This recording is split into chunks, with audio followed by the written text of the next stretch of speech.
और साथ ही जब से भारतीय जनता पार्टी की सरकार पूर्ण बहुमत के साथ केंद्र में स्थापित हुई है, तब से आप देख सकते हैं किस तरह से धर्म के नाम पर, जाति के नाम पर, क्षेत्र के नाम पर लगातार लोगों को टारगेट कर करके उनको प्रताड़ित करने का काम किया जा रहा है। चाहे मैं एनआरसी की बात करूं, जब इन्होंने देखा कि किस तरह से मुस्लिम समुदाय एकत्रित हुआ, अगर ये स्टेटमेंट या इस तरह की स्टेटमेंट किसी अन्य धर्म के लोग ने, खासकर मैं यहाँ पर अगर मुस्लिम धर्म की बात करूं, तो उनका कोई व्यक्ति या नेता इस तरह की स्टेटमेंट देता तो साथियों अब तक जो हिंदू संगठन है वो चिल्ला चिल्ला कर, गला फाड़ फाड़ कर उसको देशद्रोह का टैग लगाकर उसके ऊपर मुकदमा दर्ज करा चुकी। अगर उन मुस्लिम कंट्रियों के खिलाफ अगर इन लोगों ने एक भी शब्द बोला तो यहाँ पर अडानी अंबानी को कितना खामियाजा भुगतना पड़ेगा। और उसी के साथ साथ जिस तरह से अडानी अंबानी ने करोड़ों अरबों रुपए देकर मोदी का प्रचार किया,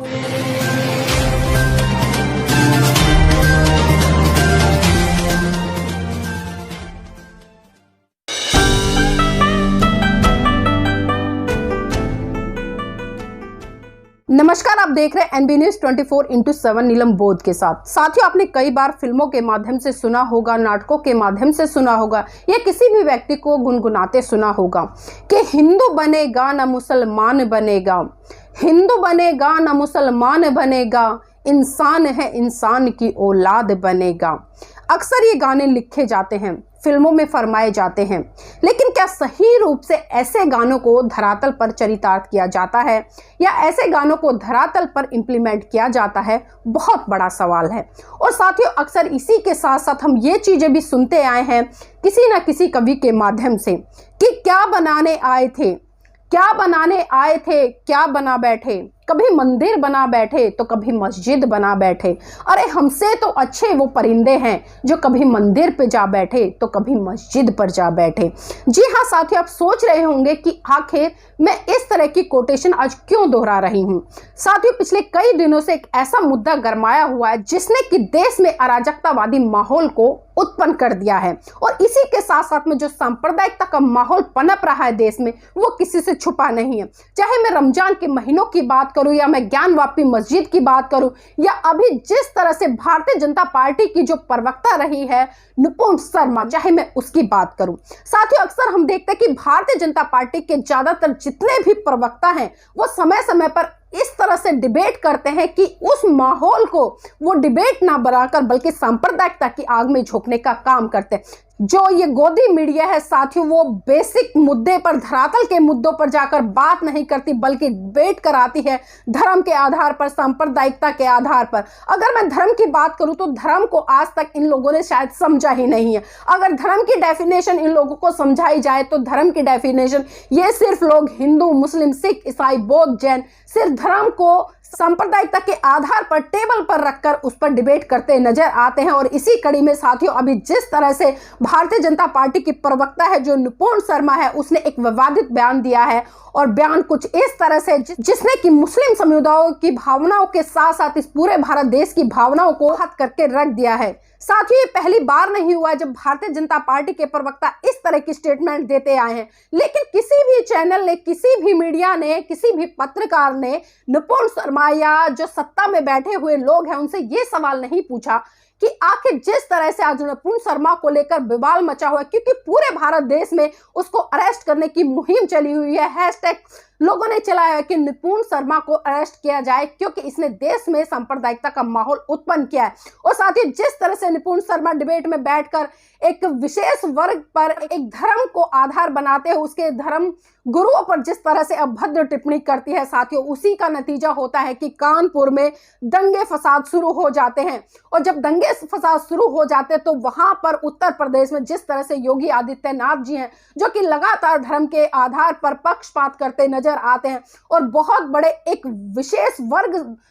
को वहां पर अरेस्ट कर लिया जाता है और उसको सलाखों के पीछे डालने का काम कर दिया जाता है। साथ ही जब कोई मुस्लिम समुदाय का व्यक्ति कोई छोटी सी भी स्टेटमेंट दे देता है तो उसके ऊपर पूरे भारत देश में खासकर जितने भी ये हिंदू संगठन हैं, चाहे मैं बजरंग दल की बात करूं, विश्व हिंदू परिषद की बात करूं या आरएसएस की बात करूं, ये बहुत बड़े स्तर पर निकल कर आते हैं और देश में एक अराजकतावादी माहौल उत्पन्न कर देते हैं। लेकिन जब वहीं इन्हीं के प्रवक्ता या इनके समर्थक इस तरह की स्टेटमेंट देते हैं किसी पर्टिकुलर धर्म को टारगेट करते हुए, तो इन लोगों के मुंह में दही जम जाती है। और इतना ही नहीं, ये लोग उनके पक्ष में भी उतरकर खड़े हो जाते हैं। और साथियों, मुद्दा तब और गर्मा जाता है जब अरब की जो मुस्लिम कंट्रियां हैं उन्होंने भारत के खिलाफ मोर्चा खोला और भारत से जितना भी सामान वहां पर निर्यात किया जाता है उसका बहिष्कार करना अरब कंट्रियों ने शुरू कर दिया। तब जाकर मोदी की कानों में जू रेंगती है, तब जाकर भारतीय जनता पार्टी को होश आता है जब वो पूरे भारत देश की बेइज्जती विश्व में जो कि मुस्लिम कंट्रियां हैं उसमें कराने का काम करते हैं।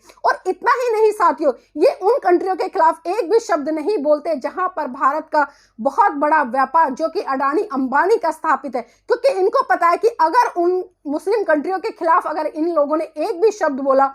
तो यहाँ पर अडानी अंबानी को कितना खामियाजा भुगतना पड़ेगा। और उसी के साथ साथ जिस तरह से अडानी अंबानी ने करोड़ों अरबों रुपए देकर मोदी का प्रचार किया भाई, तो वो कहीं ना कहीं उनसे अपने पैसे मांगने का सवाल करेगा। लेकिन लगातार हम देखते हैं कि पाकिस्तान, चाहे उसका कोई दोष हो या ना हो, जब पाकिस्तान से कोई नेता ट्वीट करता है कि भारत के लोगों को जो सांप्रदायिकता है उसका माहौल उत्पन्न ना करके बल्कि भाईचारे को स्थापित करते हुए आगे बढ़ना चाहिए और जो मानव हित है उनके हित का ध्यान रखते हुए देश में शांति स्थापित करनी चाहिए, तो भारत दो टूक शब्दों में उनको जवाब देता है कि आखिर आप होते कौन है हमें सलाह देने वाले कि हम अपने भारत देश में क्या करें और क्या ना करें। साथियों, आपने बहुत सारी वीडियो सोशल मीडिया पर वायरल होते हुए देखी होंगी और देख भी रहे होंगे कि जिस तरह से अरब की जो कंट्रियां हैं, जो मुस्लिम कंट्रियां, चाहे मैं उसमें सऊदी अरब की बात करूं, कतर की बात करूं या फिर ईरान की बात करूं या बहरीन की बात करूं, इन सभी कंट्रियों में जितने भी मॉल हैं, जितनी भी दुकानें हैं, वो भारत से निर्यात किए हुए सामान को बाहर लाकर उसको जला रहे हैं, उसका बहिष्कार कर रहे हैं।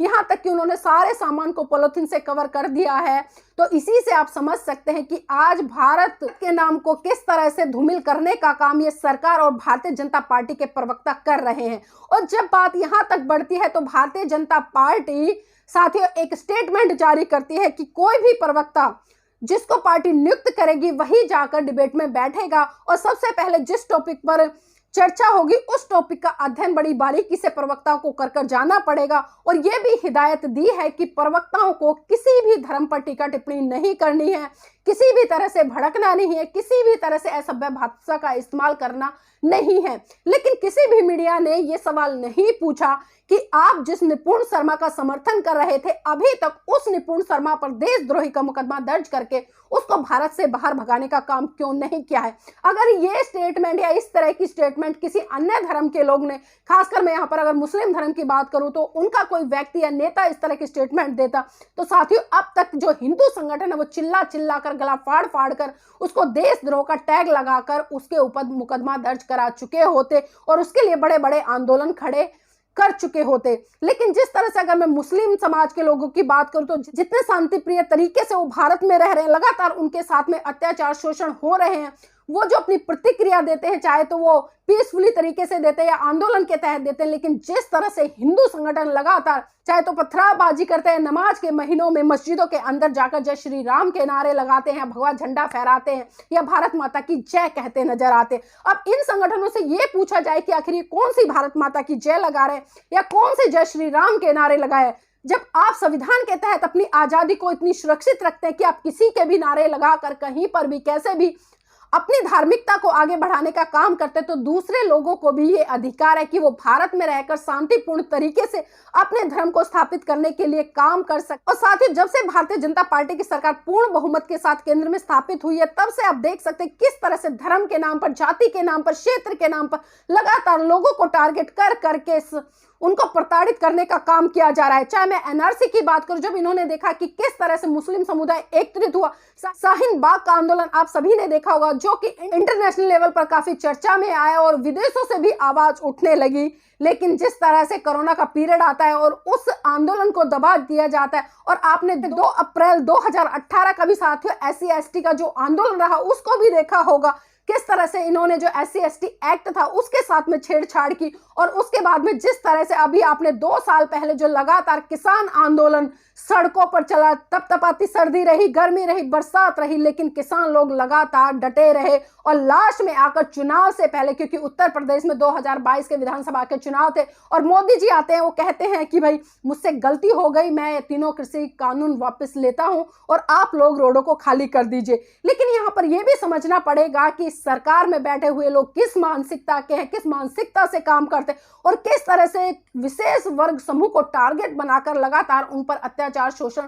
करने का काम करते हैं। और इतना ही, ये जिस हिंदू राष्ट्र की बात करते हैं, क्या उस है हिंदू राष्ट्र इनको ये सिखाता है कि आप पर्टिकुलर किसी विशेष वर्ग, विशेष जाति, विशेष क्षेत्र के लोगों को टारगेट बनाए और उन पर अत्याचार, शोषण करे? और आप इतने ही ईमानदार है तो जो आपके निपुण शर्मा है, इसको देशद्रोही का टैग लगाकर इसको देश से बाहर फेंका जाए, तभी सही मायने में हम सोचेंगे कि हाँ, आप सबसे बड़े देशभक्त हैं। लेकिन आपने तो देशभक्ति का सर्टिफिकेट दूसरे लोगों को बांटने का एक एग्रीमेंट साइन किया हुआ है कि आप ही सबसे बड़े देशभक्त हैं। लेकिन अगर मैं बात करूं, आज जितना अराजकतावादी माहौल, जितना देशद्रोही माहौल भारतीय जनता पार्टी और इसके जितने भी संगठन, चाहे मैं आरएसएस की बात करूं, बजरंग दल की बात करूं, हिंदू विश्व परिषद की बात करूं, इन लोगों ने जितना अराजकतावादी माहौल इस देश में उत्पन्न किया हुआ है, शायद किसी भी संगठन ने, किसी भी पार्टी ने नहीं किया है। और ना ही इनके जो प्रवक्ता है, और खासकर यहाँ पर जो इनके प्री प्लान मीडिया जो बैठकर चर्चाएं करती है, किस आधार पर करती है? आज जो मीडिया बात करती है, मीडिया आज जनता के मुद्दों पर बात नहीं करती, बल्कि उन मुद्दों पर बात करती है जो भारतीय जनता पार्टी इनको देती है।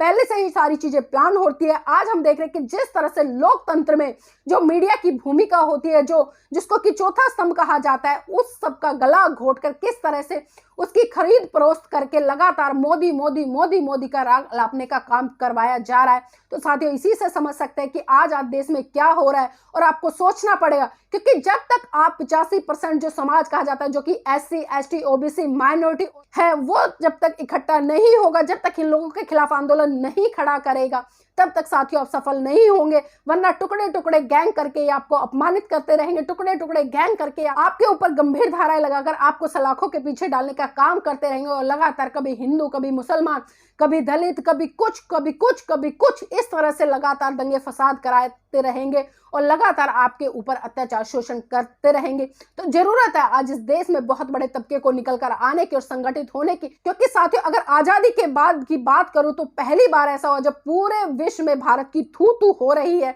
जिस देश में कहा जाता है कि मोदी ही सब कुछ है, अगर किसी को राशन बट रहा है तो मोदी जी दे रहे, किसी को कपड़े बट रहे तो मोदी जी दे रहे, किसी को गैस चूल्हा मिल रहा है तो मोदी जी दे रहे, जो मिल रहा है, जो संगठन के लोग हैं वो ये कह रहे हैं कि सिर्फ मोदी मोदी मोदी। आखिर मोदी ने कर क्या दिया? अगर मैं सही मायने में करूं कि इस देश का बेड़ा गर्क अगर किसी ने किया है पिछले 70-75 सालों में, तो वो सिर्फ और सिर्फ भारतीय जनता पार्टी है। और उसके जितने भी संगठन है जो शाखा के रूप में उसके इर्द गिर्द पल रहे हैं, उन्होंने किया। तो साथियों, जरूरत है आपको इकट्ठा होने की और सोचना पड़ेगा कि आप किस दिशा में जा रहे हैं।